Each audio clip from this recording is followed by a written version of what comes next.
Hey everyone, welcome back for another deep dive. We get a lot of questions about loneliness and how to help people who are struggling with it. It's such a... So we thought it'd be really insightful to take a deep dive into the science of loneliness for this one. Such a great source. It really gets into like the why. Yeah. But more importantly, it's like, okay, loneliness is something that like pretty much everybody experiences at some point. Absolutely. It's like, it's not like a you're weird if you're lonely. Right. It's just part of being human. Totally.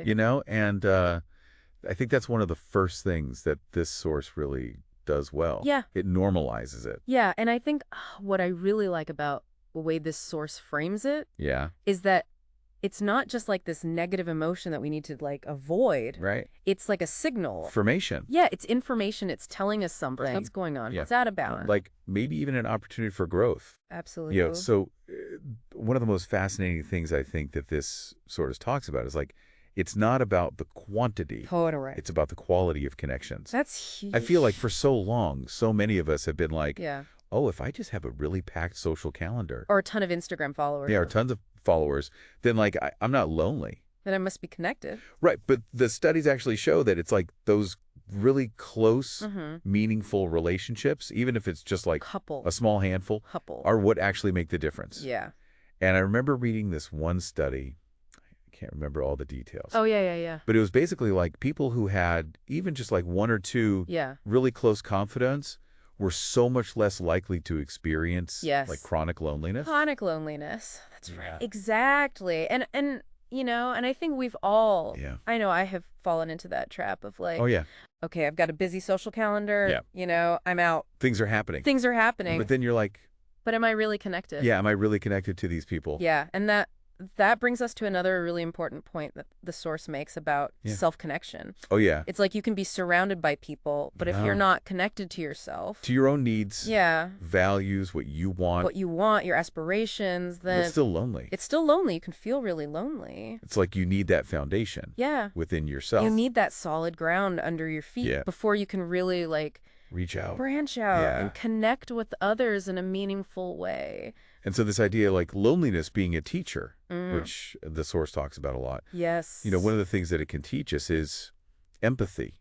It's so true. And it's almost like a paradox. It is. It is kind of paradoxical. That like experiencing loneliness can help us to understand and have compassion for us. So those who are also struggling with it. It's like it tunes you into these frequencies. And like there's research that shows that people who are lonely are often more sensitive to social cues. To like how other people. To reading other people are feeling like have a greater capacity for perspective taking. Absolutely. So it's like this painful experience can actually make us more tuned. Open your eyes to other people. The struggles of others. Which is so interesting. It is. So, okay.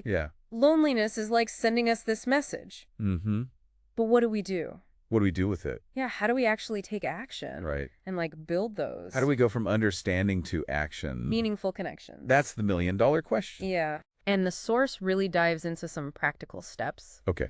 And the first one is kind of obvious, but it's harder than it sounds. It's like, okay, we need to be actively cultivating meaningful connections. Okay, so what does that actually look like? It's not just about like, hey, how are you? I'm fine. Small talk. Yeah, like small talk. It's about being present, engaging in active listening, expressing genuine curiosity about the other person. I feel like in this day and age, that's like so hard. It's so hard. Because it's like, put your phone down. Put your phone down. Actually look at the person.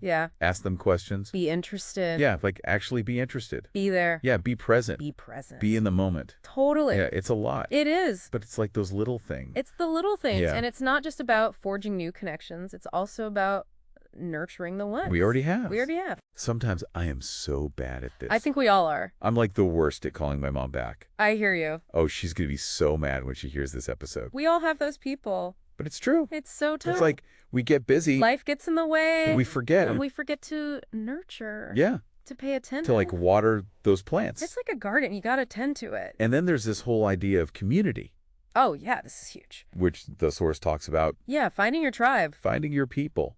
That group shared activities, common interests. It could even be online. Online, yeah. But finding those people who share your passions. It's like when you find those people who just get you. Yes. Yeah. Totally. It's like magic. And so it made me think about, the source focuses a lot on like individual actions that you can take. Individual steps. But like, what about something like what the LPot community is doing?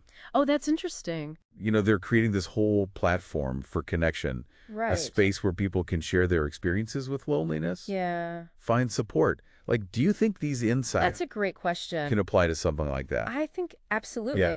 I think what they're doing is actually like really brilliant because they're taking these principles Yeah. of fostering empathy, building meaningful connections, and really combating that stigma around loneliness. Right. Like, it's not something to be ashamed of. No. Which is so important. It's so important. And I think, like, we can't forget Yeah. about self-compassion. That's huge. Because loneliness can be so hard. It can be brutal. And it's like, it's okay to not be okay. It's okay to not be okay. All the time. And to reach out for help. Yeah. Whether it's to friends, family, or a professional. Absolutely. That's not a sign of weakness. Like, seeking help is It's a sign of strength. a sign of strength. For sure. And, the source does talk about professional support. Yeah. Like, therapy can be a really valuable tool. Absolutely. Especially if that loneliness is feeling really persistent. Especially if it's like you're really stuck. Yeah. You feel like you can't get out of it. And, like, therapy can help you Give you the tools. develop strategies Yeah. to deal with those difficult emotions. Yeah, for sure. For sure. So I think like what we're learning from All of this is that loneliness is like, it is a challenge. Yeah. But it's something that connects us all. It's universal. It's this thread that runs through It's part of the human experience. the human experience and the way that the science of loneliness frames it. Yeah. As a signal, as this opportunity to like examine our connections and make changes, I think is really powerful. It's empowering. Yeah, empowering. It's like, okay, this is happening for a reason. Yeah. What can I learn from it? What can I learn from it? How can I grow from it? Yeah, how can I use this to like actually Yeah. connect more deeply with myself and with others? It's an invitation. It is. It's an invitation to connect. And I think that's a really beautiful way to frame it. Me too. And so I guess the question for everyone listening is, The question is, what are you going to do with that invitation? with that invitation to connect? How are you going to respond? 1018.